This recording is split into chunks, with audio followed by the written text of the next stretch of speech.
আমারে আমার হতে দেয় না। প্রচন্ড ব্যস্ততায় সবসময় ঢাকায় আমরা থাকি।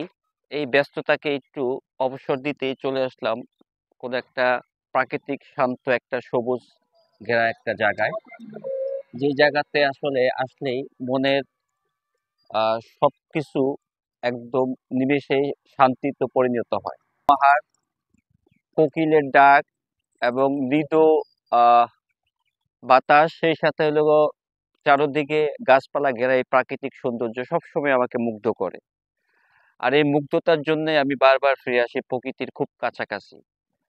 আমার কাছে প্রকৃতি মানে একটা অন্যরকম অনুভূতি, যে অনুভূতিগুলি আসলে সবাই সবসময় নিতে পারে না। কিন্তু আল্লাহ তাআলার কাছে অশেষ শুকরিয়া জানাই যে আল্লাহ তাআলা আমাকে এই ধরনের মানে প্রাকৃতিক যে বিষয়গুলি আছে সেগুলিতে প্রচন্ডভাবে আকর্ষিত করে। এজন্য আল্লাহ তাআলার কাছে শুকরিয়া জানাই। আমি যখনই সময় পাই একদম প্রকৃতির শান্ত নিবিড় পরিবেশে এসে ০.৫ ঘন্টা, ১ ঘন্টা বা ২ ঘন্টা সময় কাটায় যাই। এতে আমার মনের যে একটা শক্তি সবসময় ফিরে আসে। মনের যে একটা আত্মবিশ্বাস, আত্মতৃপ্তি, এটা আরো নতুন নতুন করে বেড়ে চলে আরকি।